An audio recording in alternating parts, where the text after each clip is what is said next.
लिए आवश्यकता नहीं है। वित्तीय वर्ष 2025-26 के लिए 5,49,099 करोड़ 94,58,000 रुपए अनुमति नहीं है जो प्रावधान रखा है, सचेतक आओ, नाम दे दो। उसके लिए मैं सबसे पहले माननीय मुख्यमंत्री जी और वित्त मंत्री जी को बधाई और शुभकामनाएं देता हूं कि आज अपना जो विनियोग बिल है आज पास होगा।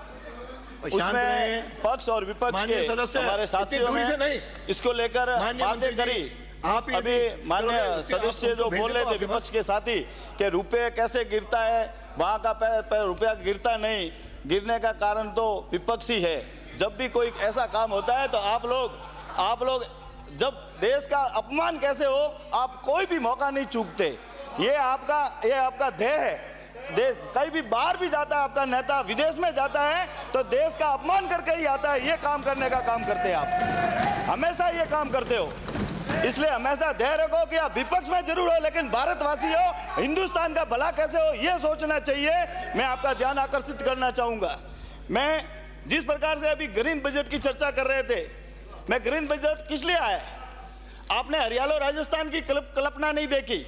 7 करोड़ से ऊपर पेड़ पौधे लगाए और उसमें भी आप लोगों ने कहीं सहयोग नहीं करा, कहीं भी जाकर एक भी पेड़ पौधा लगाने का काम नहीं करा। माननीय देश के यशस्वी प्रधानमंत्री ने भावना के साथ भावनात्मक रिश्ते जोड़ने के साथ में एक पेड़ माँ के नाम शुरू करा था, उसमें भी आपने सहयोग नहीं करा। अरे कभी तो करो, अच्छे कामों के लिए तो सहयोग करा करो। मैं इसलिए कह रहा हूं आपको माननीय सदस्य कि ये देश अपना है, ये प्रदेश अपना है। जो भी भला काम होता है उसकी चर्चा करो। आप यहाँ आकर जो बजट बना है, जो बजट में जो घोषणाएं हुई है उसकी चर्चा करते, जो कमियां होती उसको बताते। सिर्फ और सिर्फ देश का प्रदेश का अपमान कैसे हो वो चर्चा करने में लगे रहते हैं। माननीय सभापति महोदय, जिस प्रकार से हमने देखा है बजट का आवंटन, बजट कृषि में 14,075 करोड़ का आवंटन करा है, लगभग 5.73%।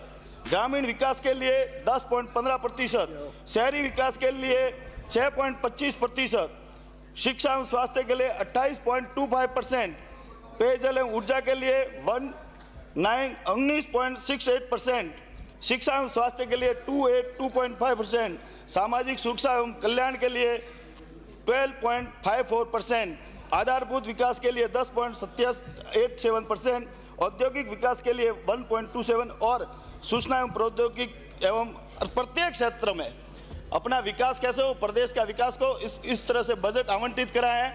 मैं माननीय मुख्यमंत्री जी और वित्त मंत्री जी को धन्यवाद देना चाहूँगा, जिन्होंने इस प्रदेश के भले के लिए, जिस प्रकार से पिछला बजट आया था, जुलाई में बजट आया था, उसमें जो राजस्व प्राप्तियाँ हुई और उसके बाद में व्यय, उसको लेकर अब की बार जो उस बजट में करा है कि इस बार जो प्राप्तियां हो रही है और उसका व्यय भी बराबर हो, उसको लेकर भी चिंता करिए। तो 5,36,184 करोड़ की 30,000 रुपये की प्राप्तियां है और खर्च है उसका 5,37,068.94 करोड़ रुपए।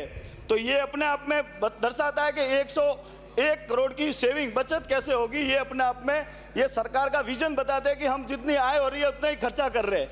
ये अपने आप में बराबर का करा है। ये आप लोगों को, जब पिछली बार हमने ज़्यादा खर्च करा था, अब की बार हम इसको समांतर लाने का प्रयास कर रहे हैं। ये सरकार का एक उद्देश्य है। जिस प्रकार से स्वास्थ्य सेवा कैसे बढ़े, चिकित्सा क्षेत्र में हम आगे कैसे बढ़े, ये भी अपने विजन देखा होगा। और हर ग्रीन बजट जो दिया है, किसानों के साथ में हम न्याय कैसे करें, अलग अलग किसानों को ऋण की जो राशि ज़्यादा कैसे मिले, इसकी भी चिंता करिए। मैं माननीय सभापति महोदय, अध्यक्ष महोदय, मैं आपका विशेषकर ज़्यादा लंबी बात नहीं करूंगा। मैं तो इनको यही कहना चाहूँगा कि वो जिस प्रकार से रफीक जी बार बार चर्चा करते हैं, वो एक समंदर खंगालने में लगे हुए हैं। मैं आपका ध्यान आकर्षित करना चाहूँगा। वो एक समंदर खंगालने में लगे हुए हैं, हमारी कमियां निकालने में लगे हुए हैं, हमारी कमियां निकालने में लगे हुए हैं। जिनके अपनी लंगोटियां तक फटी हुई है, जिनकी अपनी लंगोटियां तक फटी हुई है, वो हमारी पगड़ी उछालने का काम करने का कोशिश कर रहे हैं। वो हमारी पगड़ी उछालने का काम करने का कोशिश कर रहे हैं। धन्यवाद। मनी।